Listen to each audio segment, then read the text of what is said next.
ਬੰਦੀ। ਨੂਰ ਅਰਸੋਂ ਕੁਰਸੋਂ ਝਕੀਐ, ਤੁਧ ਡਿਠੇ ਸੱਚੇ ਪਾਤਸ਼ਾਹ। ਮਲ ਜਨਮ ਜਨਮ ਦੀ ਕੱਟੀਐ, ਤੁਧ ਡਿਠੇ ਸੱਚੇ ਪਾਤਸ਼ਾਹ। ਮਲ ਜਨਮ ਜਨਮ ਦੀ ਕੱਟੀਐ। ਵਾਹਿਗੁਰੂ ਜੀ। ਧਨਾਸਰੀ ਮਹੱਲਾ ਪੰਜਵਾ। ਜਾਕੋ ਹਰ ਰੰਗ ਲਾਗੋ ਇਸ ਹੈ, ਸੋ ਕਹੀਅਤ ਹੈ ਪੂਰਾ। ਆਤਮ ਜਿਨ ਸਗਲ ਵਸਤਾ ਕੈ, ਜਾ ਕਾ ਸਤਿਗੁਰ ਪੂਰਾ। ਠਾਕੁਰ ਗਾਈਐ ਆਤਮ ਰੰਗ, ਸ਼ਰਨੀ ਪਾਵਨ ਨਾਮ ਧਿਆਵਨ। ਸਹਿਜ ਸਮਾਵਨ ਸੰਗ ਰਹਾਉ, ਜਨ ਕੇ ਚਰਨ ਵਸਹਿ ਮੇਰਾ ਹੀਅਰੈ। ਸੰਗ ਪੁਨੀਤਾ ਦੇਹੀ, ਜਨ ਕੀ ਧੂਰ ਦੇਹੁ ਕਿਰਪਾ ਨਿਧ। ਨਾਨਕ ਕੈ ਸੁਖ ਏਹੀ, ਜਨ ਕੀ ਧੂਰ ਦੇਹੁ ਕਿਰਪਾ ਨਿਧ। ਨਾਨਕ ਕੈ ਸੁਖ ਏਹੀ। ਵਾਹਿਗੁਰੂ ਜੀ ਕਾ ਖਾਲਸਾ, ਵਾਹਿਗੁਰੂ ਜੀ ਕੀ ਫਤਿਹ। ਪਰਮ ਸਨਮਾਨ ਅਤੇ ਸਤਿਕਾਰਯੋਗ ਗੁਰੂ ਪਿਆਰ ਵਾਲੇ ਗੁਰਸਿੱਖੋ,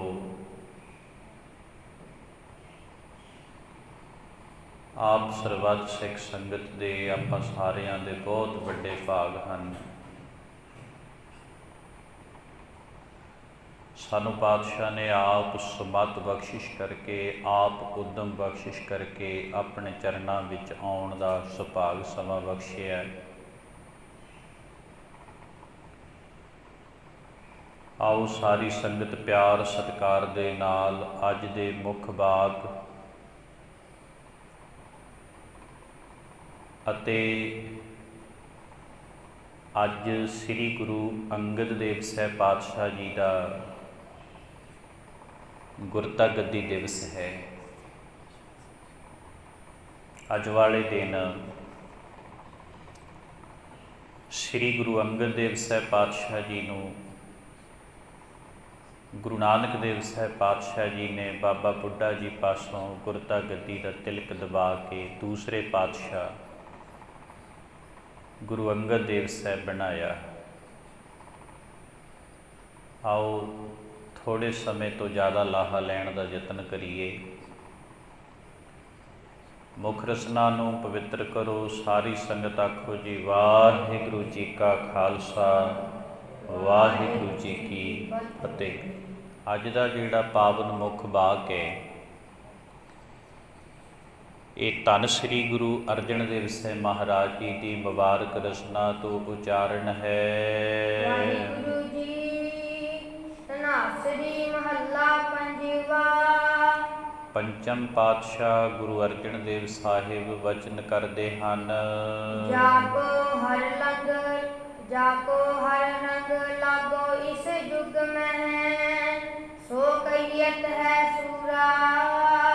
ਜਿਨ੍ਹਾਂ ਨੂੰ ਇਸ ਯੁੱਗ ਦੇ ਅੰਦਰ, ਅੱਜ ਆਪਾਂ ਥੋੜ੍ਹੀ ਜਿਹੀ ਹੁਕਮਨਾਮਾ ਸਾਹਿਬ ਦੀ ਵਿਚਾਰ ਸੰਖੇਪ ਦੇ ਵਿੱਚ ਰੱਖਾਂਗੇ, ਤਾਂ ਜੋ ਆਪਾਂ ਨਾਲ ਨਾਲ ਸ੍ਰੀ ਗੁਰੂ ਅੰਗਦ ਦੇਵ ਸਾਹਿਬ ਮਹਾਰਾਜ ਜੀ ਦੀ ਅਮਰ ਜੀਵਨੀ ਦੇ ਵਿੱਚੋਂ ਕੁਝ ਆਪਣੇ ਜੀਵਨ ਨੂੰ ਸੇਧ ਦੇਣ ਵਾਸਤੇ ਉਹਨਾਂ ਦੀ ਜੀਵਨੀ ਵਿੱਚੋਂ ਵਿਚਾਰ ਕਰਨੀ ਹੈ। ਯੁੱਗ ਕਹਿੰਦੇ ਨੇ ਜੀ ਸਮੇਂ ਨੂੰ, ਜਿਵੇਂ ਸਤਯੁਗ, ਤ੍ਰੇਤਾ, ਦੁਆਪਰ, ਕਲਯੁਗ ਇੱਦਾਂ ਕਹਿੰਦੇ ਨੇ। ਖੈਰ ਯੁੱਗ ਜਿਹੜਾ ਹੁੰਦਾ ਹੈ ਨਾ ਜੀ, ਉਹ ਸਮਾਂ ਹੁੰਦਾ ਹੈ। ਕੋਈ ਯੁੱਗ ਪਲਟਦਾ ਹੈ, ਇਹ ਨਹੀਂ ਹੈ ਵੀ ਸਾਰਾ ਕੁਝ ਤਬਦੀਲ ਹੋ ਜਾਂਦਾ ਹੈ। ਗੁਰੂ ਸਾਹਿਬ ਜੀ ਕਹਿੰਦੇ ਨੇ ਸੋਈ ਚੰਦ ਚੜ੍ਹੇ ਸੇ ਤਾਰੇ, ਸੋਈ ਦਿਨ ਅਰ ਤਪਤ ਰਹਿ। ਸਾ ਧਰਤੀ ਸੋ ਪੌਣ ਝਲਾਰੇ, ਜੁਗ ਜੀ ਖੇਲੇ ਥਾਵ ਖੇਲੇ ਥਾਵ ਕੈਸੇ। ਯੁੱਗ ਬਦਲਦਾ, ਇਹਦਾ ਮਤਲਬ ਇਹ ਨਹੀਂ ਹੈ ਵੀ ਸਾਰਾ ਕੁਝ ਹੀ ਬਦਲ ਗਿਆ। ਨਹੀਂ। ਸਮੇਂ ਦੀ ਕਰਵਟ ਨੂੰ ਯੁੱਗ ਬਦਲਣਾ ਕਹਿ ਦਿੰਦੇ ਨੇ। ਹੁਣ ਜਿਹੜਾ ਯੁੱਗ ਹੈ ਜੀ ਇਹ ਕਲਯੁੱਗ ਦਾ ਹੈ, ਭਿਆਨਕ ਯੁੱਗ ਹੈ। ਹਰ ਪਾਸੇ ਆਲਸ ਨੀਂਦਰ ਹੈ, ਕੋਈ ਅੰਮ੍ਰਿਤ ਵੇਲਾ ਸਾਂਭਣ ਲਈ ਤਿਆਰ ਨਹੀਂ। ਹਰ ਪਾਸੇ ਵਿਸ਼ੇ ਵਿਕਾਰ, ਝੂਠ ਫਰੇਬ। ਗੁਰੂ ਸਾਹਿਬ ਜੀ ਨੇ ਕਿਹਾ ਸ਼ਰਮ ਧਰਮ ਦੋਇ ਛੱਪ ਖਲੋਏ, ਕੂੜ ਫਿਰੈ ਪ੍ਰਧਾਨ ਵੇ ਲਾਲੋ। ਆਹ ਸਮਾਂ ਹੁਣ ਚੱਲ ਰਿਹਾ। ਲੇਕਿਨ ਇਸ ਸਮੇਂ ਦੇ ਵਿੱਚ ਜਿਨ੍ਹਾਂ ਨੂੰ ਹਰੀ ਦਾ ਰੰਗ ਲੱਗਾ ਹੈ, ਜਾ ਕਉ ਹਰ ਰੰਗ ਲਾਗੋ ਇਸ ਯੁੱਗ ਮੈਂ ਹੈ। ਇਸ ਭਿਆਨਕ ਸਮੇਂ ਦੇ ਵਿੱਚ ਜਿਨ੍ਹਾਂ ਨੂੰ ਵਾਹਿਗੁਰੂ ਦੇ ਨਾਮ ਦਾ ਰੰਗ ਲੱਗਿਆ ਹੈ, ਜਿਨ੍ਹਾਂ ਨੂੰ ਵਾਹਿਗੁਰੂ ਦੇ ਪ੍ਰੇਮ ਦਾ ਰੰਗ ਲੱਗਿਆ ਹੈ, ਗੁਰੂ ਪਾਤਸ਼ਾਹ ਕਹਿੰਦੇ ਸੋ ਕਹੀਅਤ ਹੈ ਸੂਰਾ। ਸੂਰਾ ਕਹਿੰਦੇ ਨੇ ਜੀ ਸੂਰਵੀਰ, ਸੂਰਮਾ, ਯੋਧਾ। ਹੁਣ ਸੂਰਵੀਰ ਉਹ ਹੁੰਦਾ ਹੈ ਜੀ ਜਿਹੜਾ ਰਣ ਖੇਤਰ ਦੇ ਵਿੱਚ, ਮੈਦਾਨੇ ਜੰਗ ਦੇ ਵਿੱਚ ਲੜਦਾ ਹੈ, ਉਹਨੂੰ ਸੂਰਵੀਰ ਕਹਿੰਦੇ ਨੇ। ਇੱਕ ਸੂਰਵੀਰ ਦੀ ਹੋਰ ਵੀ ਗੱਲ ਸੁਣਿਓ। ਗੁਰਬਾਣੀ ਨੇ ਸੂਰਮੇ ਉਹਨਾਂ ਨੂੰ ਕਿਹਾ ਜੀ ਜਿਹੜੇ ਧਰਮ ਲਈ ਲੜਦੇ ਹੋਣ, ਜਿਹੜੇ ਆਪਣੀ ਨਿੱਜੀ ਪ੍ਰੋਪਰਟੀ ਲਈ ਜਾਂ ਆਪਣੀ ਕੋਈ ਨਿੱਜੀ ਜਾਇਦਾਦ ਵਾਸਤੇ ਲੜਦੇ ਨੇ, ਉਹਨਾਂ ਨੂੰ ਸੂਰਵੀਰ ਨਹੀਂ ਕਿਹਾ ਜਾ ਸਕਦਾ। ਗੁਰੂ ਸਾਹਿਬ ਕਹਿੰਦੇ ਸੂਰਾ ਸੋ ਪਹਿਚਾਨੀ ਹੈ ਜੋ ਲੜੈ ਦੀਨ ਕੇ ਹੇਤ। ਜਿਹੜਾ ਧਰਮ ਲਈ ਲੜਦਾ ਹੈ, ਜਿਹੜਾ ਜਿਵੇਂ ਲਾਲਾ ਦੌਲਤ ਰਾਏ ਨੇ ਇੱਕ ਕਿਤਾਬ ਲਿਖੀ ਹੈ ਜੀ। ਲਾਲਾ ਦੌਲਤ ਰਾਏ ਇੱਕ ਬੜੇ ਪ੍ਰਸਿੱਧ ਵਿਦਵਾਨ ਨੇ, ਹਿੰਦੂ ਵੀਰ ਨੇ। ਉਹਨਾਂ ਕਿਤਾਬ ਲਿਖੀ ਹੈ ਸਰਬੰਸ ਦਾਨੀ ਗੁਰੂ ਗੋਬਿੰਦ ਸਿੰਘ ਪਾਤਸ਼ਾਹ ਜੀ ਲਈ। ਉਹਨਾਂ ਨੇ ਭਰਥਰੀ ਜੀ ਦਾ ਇੱਕ ਗ੍ਰੰਥ ਪੜ੍ਹਿਆ ਹੈ, ਬੈਰਾਗ ਸਤਕ। ਔਰ ਉਸ ਗ੍ਰੰਥ ਦੇ ਵਿੱਚ ਜ਼ਿਕਰ ਆਉਂਦਾ ਹੈ ਵੀ ਜੇਕਰ ਦੁਨੀਆ ਦੇ ਵਿੱਚ ਜੰਗ ਲੜੀ ਜਾਂਦੀ ਹੈ ਤਾਂ ਕੇਵਲ ਤੇ ਕੇਵਲ 3 ਕਾਰਨਾਂ ਕਰਕੇ, ਜ਼ਰ, ਜੋਰੂ ਤੇ ਜ਼ਮੀਨ ਕਰਕੇ ਜੰਗ ਹੁੰਦੀ ਹੈ। ਕੁਰੂਕਸ਼ੇਤਰ ਦਾ, ਮਹਾਭਾਰਤ ਦਾ ਯੁੱਧ ਹੋਇਆ, ਬੜਾ ਪ੍ਰਸਿੱਧ ਯੁੱਧ ਮੰਨਿਆ ਜਾਂਦਾ ਹੈ, ਬਹੁਤ ਜ਼ਿਆਦਾ ਵੱਡਾ ਯੁੱਧ ਹੋਇਆ ਸੀ। ਪਰ ਕਾਰਨ ਕੀ ਸੀ ਉਹ ਤੁਹਾਨੂੰ ਸਭ ਨੂੰ ਪਤਾ ਹੈ। ਰਾਮਚੰਦਰ ਤੇ ਰਾਵਣ ਵਿਚਕਾਰ ਯੁੱਧ ਹੋਇਆ, ਸਭ ਨੂੰ ਪਤਾ ਹੈ। ਕਾਰਨ ਕੀ ਸੀ ਉਹ ਵੀ ਤੁਹਾਨੂੰ ਸਭ ਨੂੰ ਪਤਾ ਹੈ। ਹੋਰ ਬੜੇ ਯੁੱਧ ਹੋਏ ਨੇ, ਰਾਜੇ ਮਹਾਰਾਜਿਆਂ ਦੇ ਆਪਸ ਵਿੱਚ ਯੁੱਧ ਹੁੰਦੇ ਰਹੇ ਨੇ। ਕਾਰਨ ਕੀ ਸਨ? ਕੋਈ ਰਾਜ ਭਾਗ ਖਾਤਰ, ਕੋਈ ਇਸਤਰੀ ਖਾਤਰ, ਕੋਈ ਆਪਣੀ ਸ਼ਾਨ ਖਾਤਰ ਲੜਦਾ ਪਿਆ ਹੈ। ਤੇ ਲਾਲਾ ਦੌਲਤ ਰਾਏ ਨੇ ਭਰਥਰੀ ਨੂੰ ਸੰਬੋਧਨ ਕੀਤਾ, ਕਹਿਣ ਲੱਗੇ ਭਰਥਰੀ ਜੀ ਤੁਹਾਡਾ ਲਿਖਿਆ ਹੋਇਆ ਗ੍ਰੰਥ ਝੂਠਾ ਹੋ ਗਿਆ ਅੱਜ, ਕਿਉਂਕਿ ਤੁਸੀਂ ਯੁੱਧ ਕਰਨ ਦੇ, ਲੜਨ ਦੇ ਸਿਰਫ 3 ਕਾਰਨ ਕਹੇ ਨੇ, ਯਰ, ਜੋਰੂ ਤੇ ਜ਼ਮੀਨ। ਪਰ ਗੁਰੂ ਗੋਬਿੰਦ ਸਿੰਘ ਪਾਤਸ਼ਾਹ ਜੀ ਨੇ, ਗੁਰੂ ਨਾਨਕ ਦੇ ਘਰ ਨੇ ਯੁੱਧ ਲੜੇ ਨੇ, 6ਵੇਂ ਪਾਤਸ਼ਾਹ ਨੇ ਵੀ ਯੁੱਧ ਲੜੇ ਨੇ, ਗੁਰੂ ਗੋਬਿੰਦ ਸਿੰਘ ਨੇ ਵੀ ਯੁੱਧ ਲੜੇ ਨੇ। ਇਹਨਾਂ ਯੁੱਧਾਂ ਦਾ ਕਾਰਨ ਨਾ ਤੇ ਜਰ ਸੀ, ਨਾ ਜੋਰੂ ਸੀ, ਤੇ ਨਾ ਜ਼ਮੀਨ ਸੀ, ਸਿਰਫ ਧਰਮ ਲਈ। ਦੱਬੇ ਕੁਚਲੇ ਲਤਾੜੇ ਲੋਕਾਂ ਦੀ ਆਜ਼ਾਦੀ ਲਈ। ਸੋ ਇਸ ਲਈ ਜਿਵੇਂ ਇੱਕ ਸੂਰਮੀਰ ਉਹ ਹੁੰਦਾ ਜੀ ਜਿਹੜਾ ਧਰਮ ਲਈ ਲੜਦਾ। ਧਰਮ ਤੋਂ ਬਿਨਾਂ ਆਪਣੀ ਕੋਈ ਨਿੱਜੀ ਲੜਾਈ ਕੋਈ ਲੜੇ, ਅਸੀਂ ਉਹਨੂੰ ਸੂਰਮਾ ਨਹੀਂ ਕਹਿ ਸਕਦੇ। ਇਸੇ ਕਰਕੇ ਗੁਰੂ ਪਾਤਸ਼ਾਹ ਕਹਿੰਦੇ ਅਸਲ ਵਿੱਚ ਜਿਵੇਂ ਕੋਈ ਧਰਮ ਲਈ ਲੜਨ ਵਾਲਾ ਸੂਰਮਾ ਹੁੰਦਾ ਹੈ, ਉਹ ਬਾਹਰੀ ਦੁਸ਼ਮਣਾਂ ਨਾਲ ਲੜਦਾ ਹੈ। ਤੇ ਜਿਹਨੂੰ ਪ੍ਰੇਮ ਦਾ ਰੰਗ ਲੱਗਿਆ, ਹਰੀ ਦੇ ਨਾਮ ਦਾ ਰੰਗ ਲੱਗਿਆ, ਉਹ ਵੀ ਸੂਰਵੀਰ ਹੈ, ਕਿਉਂਕਿ ਉਹਨੇ ਵਿਸ਼ਿਆਂ ਦੇ ਨਾਲ ਲੜਾਈ ਕਰਕੇ ਹੀ ਪ੍ਰਮਾਤਮਾ ਦੇ ਨਾਮ ਦਾ ਰੰਗ ਆਪਣੇ ਆਪ ਨੂੰ ਚਾੜਿਆ ਹੈ। ਇਸ ਕਰਕੇ ਜਿਨ੍ਹਾਂ ਨੂੰ ਹਰੀ ਦਾ ਰੰਗ ਲੱਗਾ ਹੈ ਭਾਈ, ਪ੍ਰੇਮ ਦਾ ਰੰਗ ਲੱਗਾ ਹੈ, ਤੇ ਧੰਨ ਸ੍ਰੀ ਗੁਰੂ ਅਰਜਨ ਦੇਵ ਸਾਹਿਬ ਪਾਤਸ਼ਾਹ ਉਹਨਾਂ ਨੂੰ ਸੂਰਵੀਰ ਆਖਦੇ ਹਨ। ਆਤਮ ਜਿਨੈ ਸਗਲ ਵਸ ਤਾਕੈ, ਜਾ ਕਾ ਸਤਿਗੁਰ ਪੂਰਾ।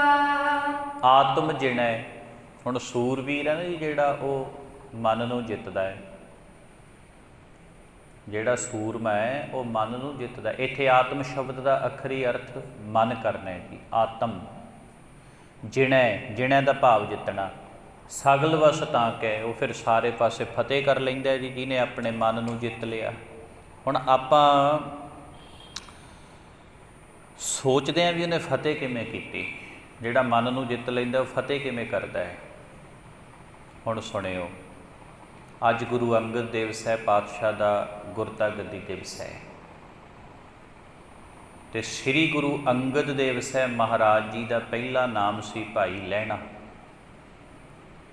ਅਤੇ ਜੇ ਤੁਸੀਂ ਮਨ ਨੂੰ ਜਿੱਤਣ ਵਾਲਾ ਪ੍ਰੈਕਟੀਕਲ ਰੂਪ ਦੇ ਵਿੱਚ ਵੇਖਣਾ ਹੈ ਨਾ ਜੀ, ਤਾਂ ਭਾਈ ਲਹਿਣੇ ਜੀ ਦੀ ਸਵੈ ਜੀਵਨੀ, ਅਮਰ ਜੀਵਨੀ ਪੜ੍ਹ ਲਓ ਅਤੇ ਤੁਹਾਨੂੰ ਪਤਾ ਲੱਗ ਜਾਏਗਾ ਕਿ ਮਨ ਕਿਵੇਂ ਜਿੱਤਿਆ ਜਾਂਦਾ ਹੈ। ਅਤੇ ਗੁਰੂ ਪਾਤਸ਼ਾਹ ਕਹਿੰਦੇ, ਆਤਮ ਜਿਹੜਾ ਸਗਲ ਵਸ ਤਾਂ ਕੈ, ਜਾ ਕਾ ਸਤਿਗੁਰ ਪੂਰਾ। ਜਿਹਦਾ ਗੁਰੂ ਪੂਰਾ ਹੋਵੇ ਉਹੀ ਮਨ ਨੂੰ ਜਿੱਤ ਸਕਦਾ ਜੀ। ਪੂਰੇ ਗੁਰੂ ਤੋਂ ਬਿਨਾਂ ਮਨ ਕਦੇ ਵੀ ਨਹੀਂ ਜਿੱਤਿਆ ਜਾ ਸਕਦਾ। ਔਰ ਜਿਹਨੇ ਮਨ ਜਿੱਤ ਲਿਆ ਤੇ ਉਹ ਫਿਰ ਸਾਰੀ ਦੁਨੀਆ ਨੂੰ ਫਤਿਹ ਕਰ ਲੈਂਦਾ। ਜਿੱਤ ਸਾਰੀ ਦੁਨੀਆ ਦਾ ਬਾਦਸ਼ਾਹ ਹੈ ਉਹ ਹੈ ਜਿਹਨੇ ਮਨ ਜਿੱਤ ਲਿਆ। ਧੰਨ ਸ੍ਰੀ ਗੁਰੂ ਅੰਗਦ ਦੇਵ ਸਾਹਿਬ ਪਾਤਸ਼ਾਹ ਜੀ ਦਾ ਪਹਿਲਾ ਨਾਮ ਭਾਈ ਲਹਿਣਾ ਸੀ। ਪਿਤਾ ਭਾਈ ਫੇਰੂ ਮੱਲ ਇੱਕ ਛੋਟੀ ਜਿਹੀ ਦੁਕਾਨ ਕਰਦੇ ਨੇ। ਚੰਗਾ ਘਰ ਦਾ ਪਾਲਣ ਪੋਸ਼ਣ ਚੰਗਾ ਹੋ ਰਿਹਾ ਹੈ। ਦੁਕਾਨ ਕਰਨ ਦੇ ਨਾਲ ਨਾਲ ਲੋਕਾਂ ਵਿੱਚ ਚੰਗੀ ਪੱਤ ਹੈ, ਚੰਗੀ ਇੱਜ਼ਤ ਹੈ। ਪਰ ਇੱਧਰ ਜੰਮੂ ਵਾਲੇ ਪਾਸੇ ਵੈਸ਼ਨੋ ਦੇਵੀ ਦੇ ਉਪਾਸਕ ਨੇ। ਧਿਆਨ ਦਿਓ ਜੀ, ਆਪਾਂ ਕਹਿਣ ਨੂੰ ਤਾਂ ਸਾਰੇ ਗੁਰੂ ਦੇ ਸਿੱਖ ਅਖਵਾਉਂਦੇ ਆ, ਪਰ ਸਿੱਖ ਦੀ ਪਰਿਭਾਸ਼ਾ ਕੀ ਹੁੰਦੀ ਹੈ, ਸਿੱਖ ਦਾ ਜੀਵਨ ਕਿਹੋ ਜਿਹਾ ਹੁੰਦਾ ਹੈ, ਸਿੱਖ ਨੂੰ ਕਿਵੇਂ ਗੁਰੂ ਦਾ ਰੰਗ ਲੱਗਦਾ। ਕਹਿਣ ਨੂੰ ਤੇ ਆਪਾਂ ਵੀ ਕਹਿੰਦੇ ਮੈਂ ਤੇ ਜੀ ਸਿੱਖ ਹਾਂ। ਸੁਣੋ, ਭਾਈ ਫੇਰੂ ਮੱਲ, ਭਾਈ ਲਹਿਣੇ ਭਾਵ ਗੁਰੂ ਅੰਗਦ ਦੇਵ ਸਾਹਿਬ ਦੇ ਪਿਤਾ ਨੇ ਬਹੁਤ ਲੰਬੇ ਸਮੇਂ ਤੋਂ ਦੇਵੀ ਦੇ ਉਪਾਸਕ ਨੇ। ਤਾਂ ਜਿਹੜੇ ਦੂਸਰੇ ਦੇਵੀ ਦੇ ਉਪਾਸਕ ਸਨ ਉਹਨਾਂ ਨੇ ਭਾਈ ਫੇਰੂ ਮੱਲ ਜੀ ਨੂੰ ਜਥੇਦਾਰ ਕਹਿ ਦਿਓ, ਆਗੂ ਬਣਾ ਦਿੱਤਾ, ਮੁਖੀਆ ਬਣਾ ਦਿੱਤਾ ਕਿ ਭਾਈ ਤੂੰ ਹਰ ਸਾਲ ਜਾਂ 6 ਮਹੀਨਿਆਂ ਬਾਅਦ ਜਦੋਂ ਵੀ ਕਿਤੇ ਵੈਸ਼ਨੋ ਦੇਵੀ ਦੀ ਯਾਤਰਾ ਹੁੰਦੀ ਸੀ ਅਤੇ ਤੂੰ ਆਪਣੇ ਇਲਾਕੇ ਦੀ ਸੰਗਤ ਨੂੰ, ਇਲਾਕੇ ਦੇ ਲੋਕਾਂ ਨੂੰ ਇਕੱਠਿਆਂ ਕਰਕੇ ਲੈ ਕੇ ਜਾਣਾ ਹੈ। ਇਲਾਕੇ ਦੀ ਜ਼ਿੰਮੇਵਾਰੀ ਦੇ ਦਿੱਤੀ। ਇਹ ਜ਼ਿੰਮੇਵਾਰੀ ਭਾਈ ਫੇਰੂ ਮੱਲ ਨੇ ਬਹੁਤ ਜ਼ਿੰਮੇਵਾਰੀ ਨਾਲ, ਦ੍ਰਿੜਤਾ ਨਾਲ ਨਿਭਾਈ।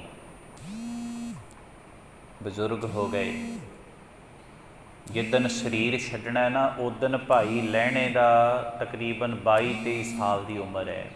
ਜਵਾਨ ਪੁੱਤ ਸੀ ਭਾਈ ਲਹਿਣਾ ਉਸ ਵੇਲੇ। ਭਾਈ ਫੇਰੂ ਮੱਲ ਨੇ ਆਪਣੇ ਪੁੱਤਰ ਭਾਈ ਲਹਿਣੇ ਭਾਵ ਗੁਰੂ ਅੰਗਦ ਦੇਵ ਸਾਹਿਬ ਜੀ ਨੂੰ ਆਪਣੇ ਕੋਲ ਬੁਲਾਇਆ। ਉਦੋਂ ਗੁਰੂ ਅੰਗਦ ਦੇਵ ਨਹੀਂ ਸੀ ਬਣੇ, ਭਾਈ ਲਹਿਣਾ ਨਾਮ ਸੀ। ਇਹ ਧਿਆਨ 'ਚ ਰੱਖਣਾ ਹੈ। ਜਿੱਥੇ ਹੋਰ ਜ਼ਿੰਮੇਵਾਰੀਆਂ ਉਹਨਾਂ ਨੂੰ ਦੱਸੀਆਂ ਤੇ ਉੱਥੇ ਨਾਲ ਇੱਕ ਵੱਡੀ ਜ਼ਿੰਮੇਵਾਰੀ ਲਾ ਦਿੱਤੀ। ਕਹਿਣ ਲੱਗੇ, ਪੁੱਤਰ ਮੈਂ ਬਹੁਤ ਸਾਲਾਂ ਤੋਂ ਆਪਣੇ ਇਲਾਕੇ ਦੀ ਸੰਗਤ ਨੂੰ ਵੈਸ਼ਨੋ ਦੇਵੀ 'ਤੇ ਲੈ ਕੇ ਜਾਣਾ ਹੈ ਅਤੇ ਹੁਣ ਮੈਂ ਸਰੀਰ ਛੱਡ ਜਾਣਾ ਹੈ, ਪਰ ਇਹ ਜ਼ਿੰਮੇਵਾਰੀ ਤੂੰ ਨਿਭਾਉਣੀ। ਹੁਣ ਇਹ ਸੁਭਾਵਿਕ ਹੈ ਜੀ ਕਿ ਬੱਚੇ ਨੇ ਜ਼ਿੰਮੇਵਾਰੀ ਸਾਂਭਣੀ ਸੀ। ਅਤੇ ਭਾਈ ਲਹਿਣਾ ਜੀ ਲਗਾਤਾਰ 5 ਸਾਲ ਆਪਣੇ ਇਲਾਕੇ ਦੀ ਸੰਗਤ ਨੂੰ ਵੈਸ਼ਨੋ ਦੇਵੀ ਲਿਜਾਂਦੇ ਰਹੇ, ਮੁਖੀਏ ਤੌਰ 'ਤੇ, ਆਗੂ ਬਣ ਕੇ, ਜਥੇਦਾਰ ਬਣ ਕੇ। ਅਤੇ ਜਦੋਂ 6ਵੇਂ ਸਾਲ ਜਾਣਾ ਹੈ ਨਾ ਜੀ, 6ਵੇਂ ਸਾਲ ਜਾਣ ਤੋਂ ਪਹਿਲਾਂ ਭਾਈ ਲਹਿਣੇ ਨੇ ਇੱਕ ਗੁਰੂ ਕਾ ਸਿੱਖ ਸੀ ਜੀ, ਭਾਈ ਜੋਧ। ਭਾਈ ਜੋਧ ਸਿੱਖ ਸੀ ਅਤੇ ਭਾਈ ਜੋਧ ਕੋਲੋਂ ਇੱਕ ਸ਼ਬਦ ਸੁਣਿਆ ਸੀ ਕਿ ਜਿਤ ਸੇਵਿਐ ਸੁਖ ਪਾਈਐ, ਸੋ ਸਾਹਿਬ ਸਦਾ ਸੰਭਾਲੀਐ। ਉਹ ਬਾਣੀ ਪੜ੍ਹਦੀ, ਗੁਰੂ ਨਾਨਕ ਦੇਵ ਸਾਹਿਬ ਦੀ ਬਾਣੀ ਪੜ੍ਹਦੇ ਸੀ ਅਤੇ ਭਾਈ ਲਹਿਣੇ ਨੇ ਇਹੋ ਸ਼ਬਦ ਸੁਣਿਆ ਵੀ ਜਿਤ ਸੇਵਿਐ ਸੁਖ ਪਾਈਐ, ਸੋ ਸਾਹਿਬ ਸਦਾ ਸੰਭਾਲੀਐ। ਜਦੋਂ ਇੰਨੀ ਗੱਲ ਸੁਣੀ, ਮਨ ਵਿੱਚ ਹੈਰਾਨੀ ਹੋ ਗਈ ਵੀ ਮੈਂ ਵੀ ਤਾਂ ਦੇਵੀ ਦਾ ਉਪਾਸਕ ਹਾਂ। ਉਹ ਕਿਹੜਾ ਸੁੱਖ ਹੈ ਜਿਹੜੇ ਸੁੱਖ ਦੀ ਇਹ ਗੱਲ ਕਰਦੇ ਨੇ? ਉਹ ਕਿਹੜਾ ਸੁੱਖ ਹੈ? ਹੁਣ ਇਹ ਸੁੱਖ ਵੇਖਣ ਵਾਸਤੇ ਮੈਂ ਥੋੜ੍ਹਾ ਜਿਹਾ ਆਪਾਂ ਪਿਛੋਕੜ ਤੋਂ ਵਿਚਾਰ ਕਰ ਲਈਏ, ਤੁਹਾਨੂੰ ਇਸ ਗੱਲ ਦਾ ਪਤਾ ਲੱਗੇ ਵੀ ਸਾਡਾ ਘਰ ਕਿੰਨਾ ਮਹਾਨ ਹੈ ਜੀ, ਅਸੀਂ ਕਿੰਨੇ ਮਹਾਨ ਗੁਰੂ ਦੇ ਸਿੱਖ ਹਾਂ। ਥੋੜ੍ਹਾ ਜਿਹਾ ਤਵੱਜੋ ਨਾਲ ਸੁਣਿਓ। ਭਾਈ ਲਹਿਣੇ ਦੇ ਮਨ ਵਿੱਚ ਗੱਲ ਸ਼ੱਕ ਪੈ ਗਿਆ ਵੀ ਕਿਹੜਾ ਸੁੱਖ ਹੈ, ਮੈਂ ਕਿੱਦਾਂ ਵੇਖਾਂ। ਹੁਣ ਦੁਕਾਨ ਸੀ ਇਹਨਾਂ ਦੀ, ਭਾਈ ਲਹਿਣੇ ਜੀ ਦੀ ਆਪਦੀ ਦੁਕਾਨ ਸੀ, ਪਿਤਾ ਦੀ ਦੁਕਾਨ ਸੀ। ਮਨ ਵਿੱਚ ਇੱਦਾਂ ਦਾ ਖਿਆਲ ਆਇਆ ਵੀ ਕਿਵੇਂ ਵੇਖਾਂ, ਕਿਹੜੇ ਸੁੱਖ ਦੀ ਗੱਲ ਕਰਦੇ ਨੇ। ਤੇ ਕੁਦਰਤੀ ਗੱਲ ਬਣੀ, ਇਹਨਾਂ ਦੀ ਦੁਕਾਨ 'ਤੇ ਇੱਕ ਗੁਰੂ ਨਾਨਕ ਦਾ ਸਿੱਖ ਆਉਂਦਾ ਹੁੰਦਾ ਸੀ, ਉਹਦਾ ਨਾਮ ਸੀ ਭਾਈ ਸਿੰਘਾਂ। ਥੋੜ੍ਹਾ ਜਿਹਾ ਇੱਥੋਂ ਧਿਆਨ ਨਾਲ ਸੁਣਿਓ। ਭਾਈ ਸਿੰਘਾਂ ਨਾਮ ਸੀ ਉਹਦਾ, ਪਰ ਗਰੀਬ ਸੀ, ਕਿਰਤ ਕਰਨ ਵਾਲਾ ਸੀ, ਮਿਹਨਤ ਕਰਨ ਵਾਲਾ ਸੀ। ਉਹ 2-3 ਦਿਨ ਦੁਕਾਨ 'ਤੇ ਨਾ ਆਇਆ। 2-3 ਦਿਨ ਬਾਅਦ ਜਦੋਂ ਦੁਕਾਨ 'ਤੇ ਆਇਆ, ਭਾਈ ਲਹਿਣੇ ਨੇ ਸੁਭਾਵਿਕ ਪੁੱਛ ਲਿਆ। ਕਹਿਣ ਲੱਗੇ, ਭਾਈ ਤੂੰ ਕਿੰਨੇ ਦਿਨ ਹੋ ਗਏ ਦੁਕਾਨ 'ਤੇ ਨਹੀਂ ਆਇਆ? ਉੱਦਾਂ ਹੀ ਪੁੱਛ ਲਿਆ ਨਾ, ਡੇਲੀ ਦਾ ਗਾਹਕ ਸੀ ਦੁਕਾਨ 'ਤੇ। ਅੱਗੋਂ ਸਿੱਖ ਨੇ ਜਵਾਬ ਦਿੱਤਾ, ਕਹਿਣ ਲੱਗੇ, ਭਾਈ ਜੀ ਕੁਝ ਦਿਨਾਂ ਤੋਂ ਮੌਸਮ ਖਰਾਬ ਹੋਣ ਕਾਰਨ ਮੈਨੂੰ ਮਿਹਨਤ ਤੇ ਮਜ਼ਦੂਰੀ ਨਹੀਂ ਮਿਲੀ, ਦਿਹਾੜੀ ਨਹੀਂ ਮਿਲੀ, ਔਰ ਮੈਂ ਕਿਤੇ ਮਜ਼ਦੂਰੀ ਨਹੀਂ ਕੀਤੀ ਤੇ ਮੇਰੇ ਕੋਲ ਪੈਸੇ ਹੈ ਨਹੀਂ ਸੀ, ਤੇ ਤਾਂ ਕਰਕੇ ਮੈਂ ਤੁਹਾਡੀ ਦੁਕਾਨ 'ਤੇ ਨਹੀਂ ਆਇਆ। ਭਾਈ ਲਹਿਣਾ ਜੀ ਪੁੱਛਣ ਲੱਗੇ, ਕਹਿਣ ਲੱਗੇ, ਇੰਨੇ ਦਿਨ ਫਿਰ ਤੁਸੀਂ ਪ੍ਰਸ਼ਾਦਾ ਪਾਣੀ? ਕਹਿੰਦੇ ਜੀ ਬਸ ਭੁੱਖਿਆਂ ਹੀ ਕੱਟਿਆ ਹੈ। ਮਨ ਵਿੱਚ ਕੋਈ ਪਰਮਾਤਮਾ ਪ੍ਰਤੀ ਰੋਸ਼ ਨਹੀਂ। ਸਾਨੂੰ ਤੇ 10 ਪਦਾਰਥ ਮਿਲ ਜਾਣ, ਇੱਕ ਨਾ ਮਿਲੇ ਤੇ ਅਸੀਂ ਰੱਬ ਨੂੰ 100 ਉਲਾਂਭੇ ਦਿੰਦੇ ਹਾਂ। ਪਰ ਉਲਾਂਭਾ ਦੇਣ ਤੋਂ ਪਹਿਲਾਂ ਕਦੇ ਪਰਮਾਤਮਾ ਦੀ ਗੱਲ ਤੇ ਪਰਮਾਤਮਾ ਵੱਲ ਇਹ ਸੋਚ ਲਿਆ ਕਰੋ ਵੀ ਜੇ ਇੱਕ ਪਦਾਰਥ ਨਹੀਂ ਮਿਲਿਆ ਤੇ ਅਸੀਂ 1000 ਉਲਾਂਭਾ ਦੇ ਦਿੱਤਾ ਤੇ ਜਿਹੜੇ ਪਹਿਲਾਂ ਮਿਲੇ ਨੇ ਉਹ ਭੁੱਲ ਗਏ। ਗੁਰੂ ਅਰਜਨ ਦੇਵ ਸਾਹਿਬ ਪਾਤਸ਼ਾਹ ਕਹਿੰਦੇ, 10 ਭੀ ਨਾ ਦੇ 10 ਭੀ ਹਿਰਲੇ ਤੋ ਮੂੜਾ ਕਹੋ ਕਹਾਂ ਕਰੇ। ਪਰਮਾਤਮਾ ਤੇ ਕਾਹਦਾ ਜ਼ੋਰ, ਉਹਨੇ ਸਾਰੀਆਂ ਦਾਤਾਂ ਦਿੱਤੀਆਂ ਨੇ। ਜੇ ਇੱਕ ਨਹੀਂ ਦਿੱਤੀ ਤੇ ਫਿਰ ਤੈਨੂੰ ਰੋਸ ਕਰਨ ਦਾ ਕੀ ਲੋੜ ਹੈ। ਤੇ ਆਪਾਂ ਸੁਖਮਨੀ ਸਾਹਿਬ ਦੇ ਵਿੱਚ ਪੜ੍ਹਦੇ ਹਾਂ ਕਿ 10 ਵਸਤੂ ਲੈ ਪਾਛੈ ਪਾਵੈ, ਏਕ ਵਸਤ ਕਾਰਨ ਵਿਖੋਟ ਗਵਾਵੈ। 10 ਵਸਤੂ ਅਸੀਂ ਲੈ ਲਈਆਂ ਤੇ ਇੱਕ ਨਾ ਮਿਲੀ ਤੇ ਰੱਬ ਨਾਲ ਅਸੀਂ ਬੈਰ ਬੰਨ੍ਹ ਲਿਆ। 10 ਵਸਤੂ ਲੈ ਪਾਛੈ ਪਾਵੈ, ਏਕ ਵਸਤ ਕਾਰਨ ਵਿਖੋਟ ਗਵਾਵੈ। ਏਕ ਭੀ ਨਾ ਦੇ, ਜੇ ਉਹ ਇੱਕ ਵੀ ਨਾ ਦੇਵੇ ਫਿਰ ਸਾਡਾ ਜ਼ੋਰ ਚੱਲ ਜਾਣਾ ਉਹਦੇ 'ਤੇ। ਏਕ ਭੀ ਨਾ ਦੇ 10 ਭੀ ਹਿਰ ਲੈ, ਜੇ ਉਹਨੇ ਇੱਕ ਵੀ ਨਾ ਦਿੱਤੀ ਤੇ ਜਿਹੜੀਆਂ ਪਹਿਲਾਂ 10 ਦਿੱਤੀਆਂ ਨੇ ਇਹ ਵੀ ਖੋਹ ਲਈਆਂ ਤੇ ਫਿਰ ਦੱਸੋ ਕਿ ਰੱਬ ਦਾ ਕੀ ਵਿਗਾੜ ਲਵਾਂਗੇ। ਐਵੇਂ ਇੱਕ ਗੱਲ, ਇੱਕ ਪਦਾਰਥ ਨਾ ਮਿਲੇ ਤੇ ਰੱਬ ਨਾਲ ਬੈਰ ਬੰਨਣਾ ਹੈ ਤੇ ਸਾਡੀ ਮੂਰਖਤਾ ਹੈ। ਖੈਰ, ਸਿੱਖ ਦੇ ਅੰਦਰ ਭਾਵੇਂ ਵਸਤੂ ਮਿਲ ਗਈ, ਪਦਾਰਥ ਮਿਲ ਗਿਆ, ਨਾ ਮਿਲਿਆ, ਪਰਮਾਤਮਾ ਪ੍ਰਤੀ ਕੋਈ ਰੋਸ ਨਹੀਂ, ਕਿਉਂਕਿ ਸਿੱਖ ਭਾਣੇ ਵਿੱਚ ਰਹਿਣਾ ਜਾਣਦਾ। ਸੋ ਸਿੱਖ ਸਖਾ ਬੰਧ ਪਹਿ ਭਾਈ, ਜੇ ਗੁਰ ਕੇ ਭਾਣੇ ਵਿੱਚ ਆਵੇ। ਹੁਣ ਭਾਈ ਲਹਿਣਾ ਜੀ ਪੁੱਛਦੇ ਨੇ ਭਾਈ ਸਿੰਘੇ ਨੂੰ, ਕਹਿੰਦੇ ਇੰਨੇ ਦਿਨ ਫਿਰ ਰੋਟੀ ਕਿਵੇਂ ਖਾਧੀ? ਉਹ ਕਹਿੰਦੇ ਜੀ ਬਸ ਅਕਾਲ ਪੁਰਖ ਵਾਹਿਗੁਰੂ ਦੇ ਭਾਣੇ ਵਿੱਚ ਭੁੱਖੇ ਹੀ ਕੱਟਿਆ। ਚਲੋ ਜੀ, ਉਹ ਰਾਸ਼ਨ ਪਾਣੀ ਲੈ ਕੇ ਘਰ ਵਿੱਚ ਰੋਟੀ ਬਣਾਈ। ਭਾਈ ਲਹਿਣੇ ਦੇ ਮਨ ਵਿੱਚ ਇੱਕ ਖਿਆਲ ਆਇਆ ਵੀ ਵੇਖੀਏ ਤਾਂ ਸਹੀ, ਅੱਜ ਇਹਨਾਂ ਕਈ ਦਿਨਾਂ ਬਾਅਦ ਰੋਟੀ ਖਾਣੀ ਹੈ ਤੇ ਵੇਖੀਏ ਤੇ ਸਹੀ, ਹੈ ਇਹ ਸਿੱਖ ਹੈ ਤੇ ਵੇਖੀਏ ਤੇ ਸਹੀ ਇਹਨਾਂ ਨੂੰ ਕਿਵੇਂ ਖੋ ਕੇ ਖਾਂਦੇ ਹੋਣਗੇ। ਜਦੋਂ ਘਰ ਗਏ, ਪ੍ਰਸ਼ਾਦਾ ਤਿਆਰ ਸੀ। ਇੰਨੇ ਨੂੰ ਨਾ ਇੱਕ ਫਕੀਰ ਆਇਆ ਇਹਨਾਂ ਦੇ ਘਰ, ਭਾਈ ਸਿੰਘੇ ਦੇ ਘਰ। ਪ੍ਰਸ਼ਾਦਾ ਥਾਲੀਆਂ ਦੇ ਵਿੱਚ ਪਾਇਆ, ਅਜੇ ਛਕਿਆ ਨਹੀਂ। ਇੱਕ ਫਕੀਰ ਆਇਆ, ਉਹ ਫਕੀਰ ਨੇ ਆਵਾਜ਼ ਮਾਰ ਕੇ ਆਖੀ, ਕਹਿਣ ਲੱਗੇ, ਭਾਈ ਸਿੰਘਿਆਂ। ਜਦੋਂ ਭਾਈ ਸ਼ਬਦ ਵਰਤਿਆ ਤੇ ਭਾਈ ਸਿੰਘੇ ਨੂੰ ਪਤਾ ਲੱਗ ਗਿਆ ਕਿ ਕੋਈ ਆਮ ਬੰਦਾ ਨਹੀਂ ਹੈ, ਇੰਨੇ ਸਤਿਕਾਰ ਵਿੱਚ ਨਾਮ ਲੈਣ ਵਾਲਾ। ਬਾਹਰ ਆਇਆ, ਆ ਕੇ ਕੀ ਵੇਖਿਆ, ਇੱਕ ਫਕੀਰ ਖਲੋਤਾ ਹੈ। ਫਕੀਰ ਕਹਿਣ ਲੱਗਾ, ਭਾਈ ਸਿੰਘਿਆਂ, ਮੈਂ ਪ੍ਰਸ਼ਾਦਾ ਮੈਂ ਛਕਣਾ ਹੈ। ਆ ਸਾਰੇ ਪਿੰਡ ਦੇ ਵਿੱਚੋਂ ਮੈਂ ਆਇਆ ਤੇ ਮੈਨੂੰ ਪਤਾ ਲੱਗਾ ਕਿ ਇਸ ਪਿੰਡ ਦੇ ਵਿੱਚ ਇੱਕ ਗੁਰੂ ਨਾਨਕ ਦਾ ਸਿੱਖ ਰਹਿੰਦਾ ਹੈ, ਉਹਦਾ ਨਾਮ ਹੈ ਭਾਈ ਸਿੰਘਾਂ। ਤੇ ਮੈਨੂੰ ਪਤਾ ਹੈ ਵੀ ਗੁਰੂ ਨਾਨਕ ਦੇ ਸਿੱਖ ਦੇ ਘਰ ਤੋਂ ਕੋਈ ਖਾਲੀ ਨਹੀਂ ਮੁੜੇਗਾ। ਆ ਸੀ ਜੀ ਸਿੱਖਾਂ ਦੇ ਘਰ ਅੱਗੋਂ। ਭਾਈ ਸਿੰਘੇ ਨੇ ਹੱਥ ਜੋੜੇ, ਕਹਿਣ ਲੱਗਾ, ਸ਼ੁਕਰ ਹੈ ਮੈਨੂੰ ਲੋਕ ਬਾਬੇ ਨਾਨਕ ਦੇ ਨਾਮ ਨਾਲ ਯਾਦ ਕਰਦੇ ਨੇ, ਆ ਜਾ ਲੰਘ ਅੰਦਰ। ਅੰਦਰ ਲੰਘਾਇਆ। ਇਹ ਤੇ ਇਹਨਾਂ ਦੇ ਇੱਕ ਛੋਟੀ ਜਿਹੀ ਬੱਚੀ ਸੀ, ਇੱਕ ਇਹਦੇ ਘਰ ਵਾਲੀ ਬੀਬੀ, ਪ੍ਰਸ਼ਾਦੇ ਬਣੇ ਸਨ। ਤੇ ਉਸ ਜਿਹੜਾ ਆਪਣੇ ਵਾਸਤੇ ਪ੍ਰਸ਼ਾਦਾ ਪਾਇਆ ਸੀ ਨਾ ਭਾਈ ਸੀਹੇ ਨੇ, ਉਵੇਂ ਹੀ ਉਹ ਕਟੋਰੀ ਸਬਜ਼ੀ ਦੀ ਜਾਂ ਦਾਲ ਦੀ, ਜੋ ਵੀ ਸਾਦਾ ਪ੍ਰਸ਼ਾਦਾ ਬਣਿਆ ਸੀ, ਉਹ ਉਸ ਫਕੀਰ ਨੂੰ ਛਕਾ ਦਿੱਤਾ। ਹੁਣ ਪਿੱਛੇ ਜਿਹੜਾ ਪ੍ਰਸ਼ਾਦਾ ਬਚਿਆ ਇਹਦੀ ਪਤਨੀ ਦੇ ਹਿੱਸੇ ਦਾ, ਤੇ ਅੱਗੋਂ ਭਾਈ ਲਹਿਣਾ ਜੀ ਵੇਖੀ ਜਾਂਦੇ ਨੇ। ਇਹਦੀ ਪਤਨੀ ਕਹਿਣ ਲੱਗੀ, ਆਪਣੇ ਪਤੀ ਨੂੰ ਕਹਿਣ ਲੱਗੀ, ਜੀ ਅੱਜ ਮੈਂ ਕੰਮ ਕਾਜ ਕੋਈ ਕੀਤਾ ਨਹੀਂ ਤੇ ਮੈਨੂੰ ਭੁੱਖ ਜ਼ਿਆਦਾ ਨਹੀਂ ਹੈ, ਤੇ ਤੁਸੀਂ ਇੱਦਾਂ ਕਰੋ, ਆਹ ਪ੍ਰਸ਼ਾਦਾ ਤੁਸੀਂ ਛਕ ਲਓ ਤੇ ਮੈਨੂੰ ਥੋੜ੍ਹੀ ਜਿਹੀ ਦਾਲ ਛੱਡ ਦਿਓ, ਮੈਂ ਉਹ ਖਾ ਲਵਾਂਗੀ। ਕਮਾਲ ਹੋ ਗਈ, ਪਹਿਲਾਂ ਨਹੀਂ 2-3 ਦਿਨ ਤੋਂ ਪ੍ਰਸ਼ਾਦਾ ਛਕਿਆ ਤੇ ਅੱਜ ਵੀ ਕਹਿੰਦੀ ਤੇ ਮੈਨੂੰ ਭੁੱਖ ਨਹੀਂ। ਤੇ ਹੁਣ ਭਾਈ ਸੀਹੇ ਨੂੰ ਵੀ ਅੱਗੋਂ ਪਤਾ ਵੀ ਭੁੱਖ ਤੇ ਹੈ। ਅੱਗੋਂ ਭਾਈ ਸਿੰਘਾਂ ਜੀ ਕਹਿਣ ਲੱਗੇ, ਨਹੀਂ ਭੁੱਖ ਤੇ ਹੈ ਤੇ ਬੱਚੀ ਨੇ ਦੁੱਧ ਵੀ ਤੇਰੇ ਕੋਲੋਂ ਲੈਣਾ ਹੈ, ਤੇ ਚੱਲ ਆਪਾਂ ਇੱਦਾਂ ਕਰਦੇ ਹਾਂ, ਅੱਧਾ ਪ੍ਰਸ਼ਾਦਾ ਤੇ ਦਾਲ ਤੂੰ ਛਕ ਤੇ ਅੱਧਾ ਮੈਂ ਛਕਦੀ। ਇਹ ਸਾਰਾ ਕੁਝ ਭਾਈ ਲਹਿਣਾ ਜੀ ਵੇਖਦੇ ਸਨ ਕਿ ਘਰ ਵਿੱਚ ਪ੍ਰਸ਼ਾਦਾ ਨਾ ਹੋਣ ਦੇ ਬਾਵਜੂਦ ਵੀ ਇੱਕ ਲੋੜਵੰਦ ਨੂੰ ਦਿੱਤਾ, ਤੇ ਜਿਹੜਾ ਬਚਿਆ ਤੇ ਉਹ ਵੀ ਇੱਕ ਦੂਜੇ ਤੋਂ ਖੋਹ ਕੇ ਖਾਣ ਦੀ ਬਜਾਏ ਇੱਕ ਦੂਜੇ ਨੂੰ ਛਕਾਉਣਾ ਚਾਹੁੰਦੇ ਨੇ। ਹੁਣ ਪਹਿਲਾਂ ਤੇ ਸੁਣਿਆ ਹੀ ਸੀ ਕਿ ਜਿੱਤ ਸੇਵਿਆ ਸੁੱਖ ਪਾਈਐ, ਸੋ ਸਾਹਿਬ ਸਦਾ ਸੰਭਾਲੀਐ, ਤੇ ਅੱਜ ਭਾਈ ਲਹਿਣੇ ਨੇ ਭਾਈ ਸੀਹੇ ਦੇ ਘਰ ਵਿੱਚੋਂ ਵੇਖ ਵੀ ਲਿਆ ਵੀ ਇਹਨੂੰ ਸੁੱਖ ਕਹਿੰਦੇ ਨੇ।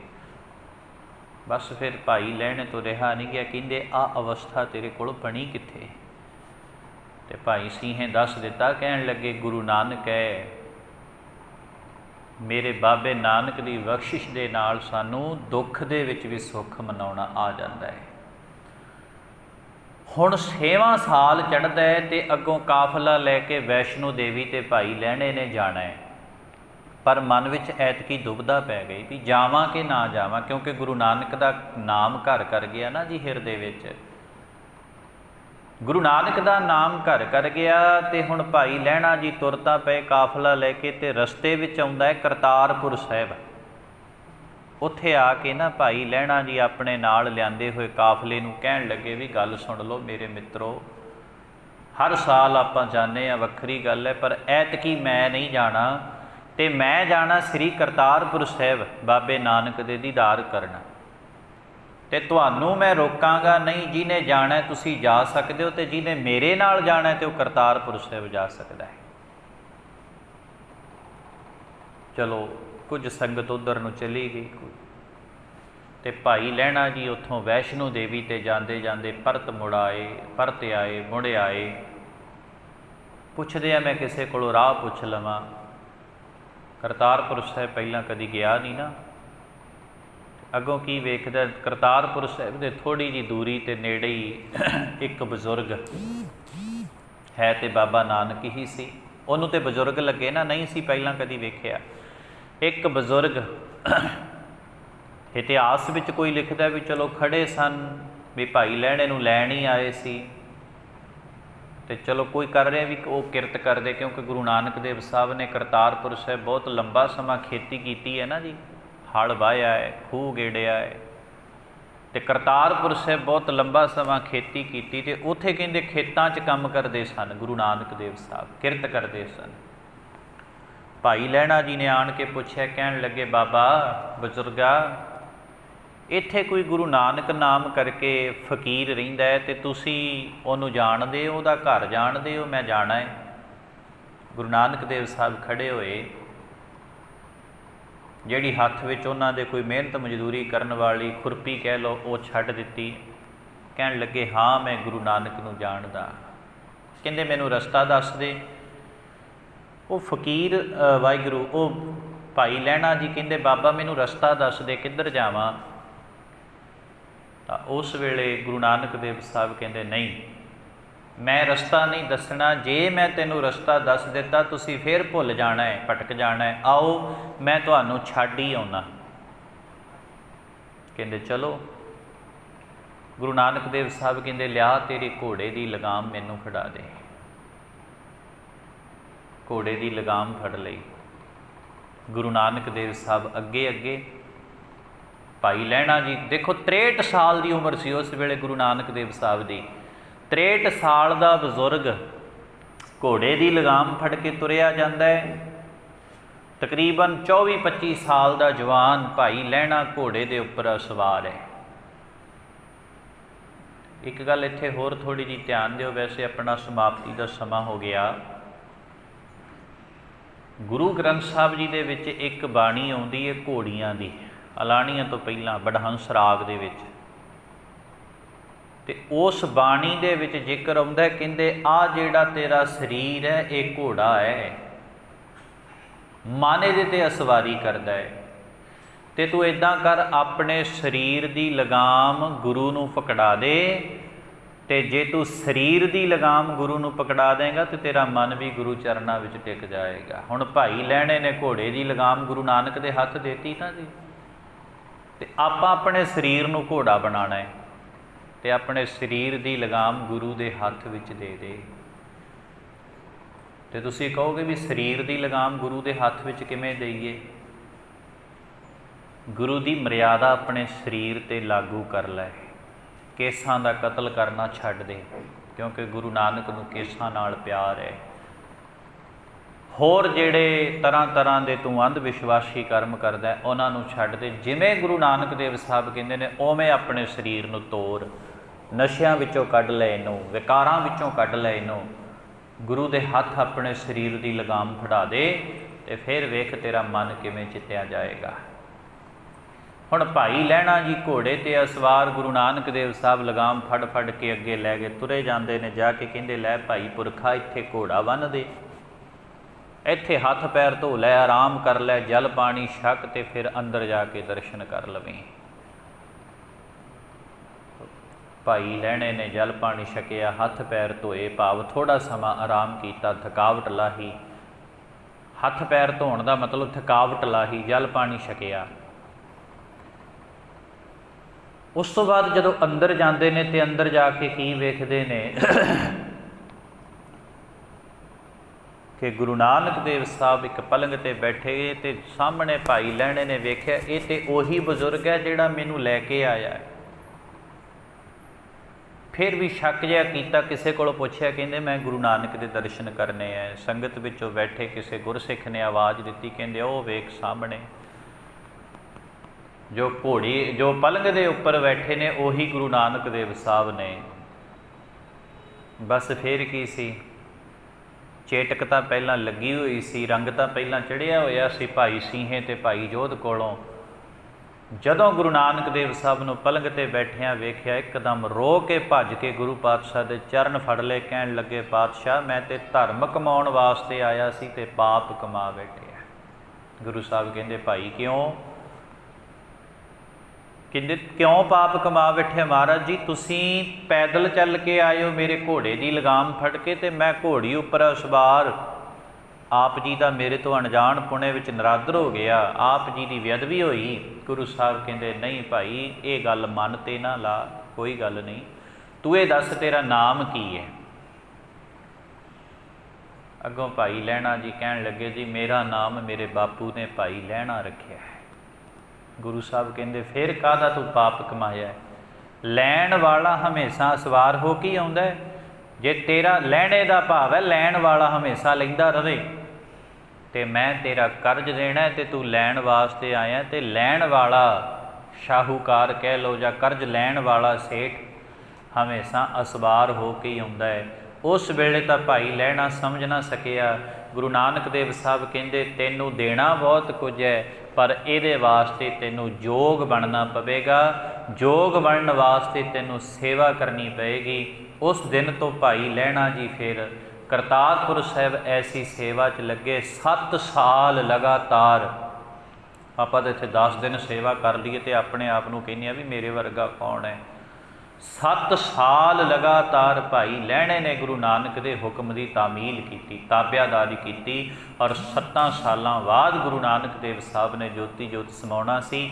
ਤੇ ਅੱਜ ਵਾਲੇ ਦਿਨ ਫਿਰ ਭਾਈ ਲਹਿਣਾ ਜੀ ਨੂੰ ਗੁਰਤਾ ਗੱਦੀ ਦੇ ਕੇ ਗੁਰੂ ਨਾਨਕ ਦੇਵ ਸਾਹਿਬ ਨੇ ਗੁਰੂ ਅੰਗਦ ਦੇਵ ਸਾਹਿਬ ਬਣਾ ਦਿੱਤਾ। ਇਸੇ ਨੂੰ ਕਹਿੰਦੇ ਨੇ ਆਤਮ ਜਿਣੈ ਸਗਲ ਵਸ ਤਾਂ ਕੈ ਜਾ ਕਾ ਸਤਿਗੁਰ ਪੂਰਾ। ਪੂਰੇ ਗੁਰੂ ਨਾਲ ਜੁੜਿਆ ਭਾਈ ਲਹਿਣਾ, ਤੇ ਪੂਰੇ ਗੁਰੂ ਦੇ ਨਾਲ ਜੁੜਨ ਤੋਂ ਬਾਅਦ ਤੇ ਭਾਈ ਲਹਿਣਾ ਵੀ ਗੁਰੂ ਨਾਨਕ ਦਾ ਰੂਪ ਹੋ ਗਿਆ। ਉਸ ਅਕਾਲ ਪੁਰਖ ਵਾਹਿਗੁਰੂ ਜੀ ਨੂੰ ਗਾਉਣਾ ਕਰ, ਆਪਣੇ ਮਨ ਨੂੰ ਉਸ ਦੇ ਰੰਗ ਵਿੱਚ ਰੰਗਣਾ ਕਰ।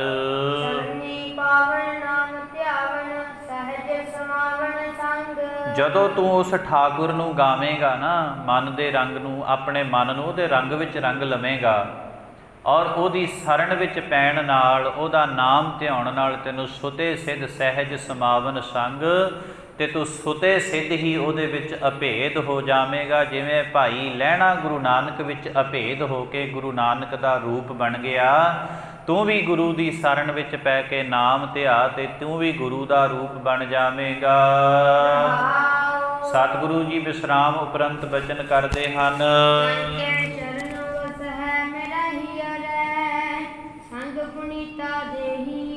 ਜਨ ਕੇ ਚਰਨ ਵਸਹਿ ਮੇਰਾ ਹੀਅਰੈ ਸੰਗ ਪਨੀਤਾ ਦੇਹੀ। ਜਨ ਕਹਿੰਦੇ ਨੇ ਰੱਬ ਦੇ ਪਿਆਰੇ ਨੂੰ, ਜਨ ਕਹਿੰਦੇ ਨੇ ਰੱਬ ਦੇ ਪਿਆਰੇ ਨੂੰ ਭਾਈ। ਤੇ ਜਿਹੜਾ ਰੱਬ ਦਾ ਪਿਆਰਾ, ਜਦੋਂ ਉਹਦੇ ਚਰਨ ਸਾਡੇ ਹਿਰਦੇ ਵਿੱਚ ਵਸ ਜਾਣ, ਭਾਵ ਰੱਬ ਦੇ ਪਿਆਰਿਆਂ ਦੇ ਸੇਵਕਾਂ ਦੀ ਸਿੱਖਿਆ ਸਾਡੇ ਹਿਰਦੇ ਵਿੱਚ ਵਸ ਜਾਵੇ, ਤਾਂ ਫਿਰ ਉਹਨਾਂ ਦੀ ਸੰਗਤ ਦੇ ਵਿੱਚ ਸਰੀਰ ਵੀ ਪਵਿੱਤਰ ਹੋ ਜਾਂਦਾ ਹੈ। ਜਨ ਕੀ ਧੂਰ ਦੇਹੋ ਕਿਰਪਾ ਨਿਧ, ਨਾਨਕ ਕੈ ਸੁਖ ਏਹੀ। ਹੇ ਕਿਰਪਾ ਦੇ ਖਜ਼ਾਨੇ, ਹੇ ਅਕਾਲ ਪੁਰਖ ਵਾਹਿਗੁਰੂ, ਹੇ ਗੁਰੂ ਨਾਨਕ ਦੇਵ ਸਾਹਿਬ, ਤੁਸੀਂ ਕਿਰਪਾ ਦੇ ਖਜ਼ਾਨੇ ਹੋ। ਕਿਰਪਾ ਕਰਕੇ ਆਪਣੇ ਪਿਆਰਿਆਂ ਦੀ ਚਰਨ ਧੂੜ ਮੈਨੂੰ ਦੇ ਦਿਓ, ਤਾਂ ਕਿ ਮੇਰੇ ਲਈ ਇਹੀ ਸੁੱਖ ਹੈ। ਜਿਵੇਂ ਆਪਾਂ ਪੜ੍ਹਦੇ ਹਾਂ ਨਾ, ਅੰਤਰ ਜਾਮੀ ਪੁਰਖ ਵਿਧਾਤੇ, ਸਰਦਾ ਮਨ ਕੀ ਪੂਰੇ, ਨਾਨਕ ਦਾਸ ਇਹ ਸੁੱਖ ਮੰਗੈ, ਮੋਕੋ ਕਰ ਸੰਤਨ ਕੀ ਧੂਰੇ। ਜਿਵੇਂ ਹੁਣ ਭਾਈ ਲਹਿਣੇ ਦਾ ਆਪਾਂ ਜੀਵਨ ਪੜ੍ਹਿਆ, ਭਾਈ ਸੀਹੇ ਦੇ ਕੋਲ ਜਾ ਕੇ ਵੇਖਿਆ, ਇੰਜ ਕਹਿ ਲਓ ਵੀ ਭਾਈ ਸੀਹੇ ਦੇ ਚਰਨਾਂ ਵਿੱਚੋਂ ਗੁਰੂ ਨਾਨਕ ਦਾ ਪਿਆਰ ਭਾਈ ਲਹਿਣੇ ਨੂੰ ਮਿਲਿਆ। ਭਾਈ ਜੋਧ ਕੋਲੋਂ ਬਾਣੀ ਸੁਣੀ, ਬਾਣੀ ਸੁਣਨ ਨਾਲ ਹਿਰਦੇ ਨੂੰ ਐਸਾ ਰੰਗ ਲੱਗਿਆ, ਇੱਕੋ ਸ਼ਬਦ ਸੁਣਿਆ, ਇੱਕੋ ਸ਼ਬਦ ਨੇ ਗੁਰੂ ਨਾਨਕ ਦੇ ਨਾਲ ਜੋੜ ਦਿੱਤਾ। ਇਸ ਕਰਕੇ ਗੁਰੂ ਸਾਹਿਬ ਕਹਿੰਦੇ ਭਾਈ ਰੱਬ ਦੇ ਪਿਆਰਿਆਂ ਦੀ ਚਰਨ ਧੂੜ, ਭਾਵ ਰੱਬ ਦੇ ਪਿਆਰਿਆਂ ਦੀ ਸੰਗਤ, ਤੇ ਜਦੋਂ ਰੱਬ ਦੇ ਪਿਆਰਿਆਂ ਦੀ ਸੰਗਤ ਲਓਗੇ ਤਾਂ ਉਹਨਾਂ ਰੱਬ ਦੇ ਪਿਆਰਿਆਂ ਨੇ ਤੁਹਾਨੂੰ ਗੁਰੂ ਨਾਲ ਜੋੜ ਦੇਣਾ ਹੈ।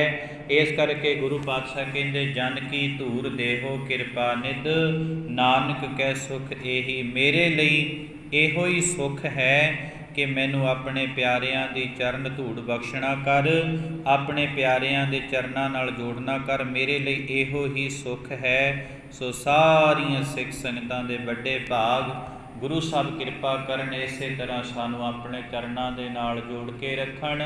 ਬੋਲਦਿਆਂ ਚਲਦਿਆਂ ਅਨੇਕਾਂ ਭੁੱਲਾਂ ਗੁਰੂ ਔਰ ਗੁਰੂ ਕੀ ਸੰਗਤ ਖੇਮਾ ਯੋਗ ਹੈ ਜੀ। ਜਨ ਕੀ ਧੂਰ ਦੇਹੋ ਕਿਰਪਾ ਨਿਧ, ਨਾਨਕ ਕੈ ਸੁਖ ਏਹੀ ਸੰਗ ਪਨੀਤਾ ਦੇਹੀ। ਜਨ ਕੀ ਧੂਰ ਦੇਹੋ ਕਿਰਪਾ ਨਿਧ, ਨਾਨਕ ਕੈ ਸੁਖ ਏਹੀ। ਵਾਹਿਗੁਰੂ ਜੀ ਕਾ ਖਾਲਸਾ, ਵਾਹਿਗੁਰੂ ਜੀ ਕੀ ਫਤਿਹ।